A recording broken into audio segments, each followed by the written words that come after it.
Hi everyone, Charissa Bloomberg here.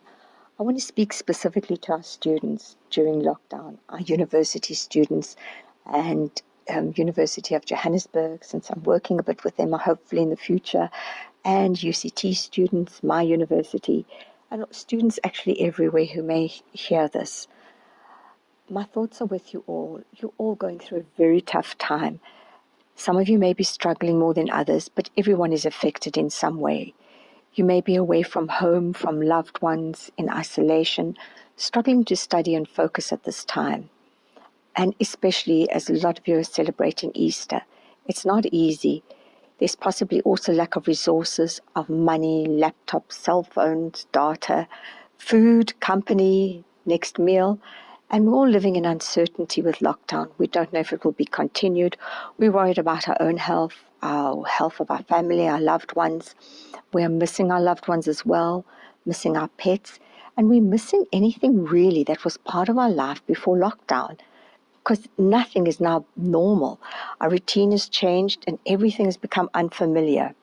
You have to go online to do your assignments. You have to be focused. You have to be dedicated. And I'm hearing about so many breakups of relationships that can't manage the pressure of long distance, of trust issues, of friends that are not always checking in.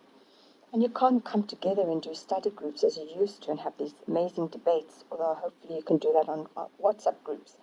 But I'm worried about the future, and we're all worried about the future. But I'm concerned for students because there'll be less jobs after graduation and less jobs as our economy is down. And as a psychologist, I'm worried about people's mental health. They panic and, are they panicking?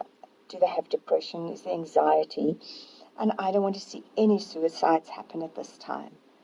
All our lives have changed, and we're all never going to be the same when we come out of this. The economy is affected worldwide.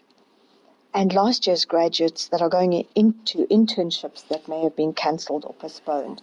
So times is really tough, and I want you to think about some few tips that I'd love to share for what it's worth. And hopefully it will inspire some people.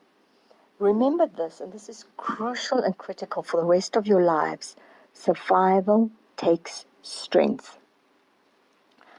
And those of us that will survive have good coping mechanisms and good mental resistance. So find your own inner strength. Find a foundation also that's going to give you hope. It's possibly a belief system, maybe God in prayers, maybe it's a mentor that's there for you, or a role model that you can look to that inspires you. And when you're feeling down and hopeless, read inspirational stories. My absolute personal favorite is The Pursuit of Happiness. Here, Chris Gardner, a true story, had no money. He was homeless. His wife left him. But he struggled through everything and raised a child and became a stockbroker and founded his own brokerage. He's now worth $60 million. Now, that man at some point could have been hopeless and said, I'm just going to give up and live on the streets. But he had the mental tenacity to keep looking ahead, to have a vision of being successful and come out of this okay. So all of you students have sacrificed to be here, to study in the first place, which is an amazing privilege that we must never take for granted. And I want to share with you a story that I haven't really shared much, and maybe this is the first time I'm sharing this on air. I had a personal sacrifice. I had a father that wanted me to be a secretary, can you believe? May he rest in peace. So at that time, that's all my father was prepared to pay for. My parents were divorced.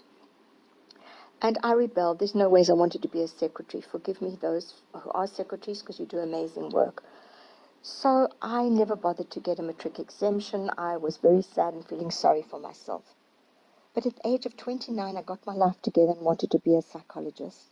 And I managed to get into UCT as a mature student and a part-time student only. And then I realized I was absolutely in my element. I was older than anyone. I knew what I wanted to do, and I just dug my heels in. Eventually, they let me in as a full-time student. But it took 7 years to get my degree because I had to do other courses. But you know what? I came out of there cum laude with distinctions. Now, that's after almost failing matric. I was the top of the class.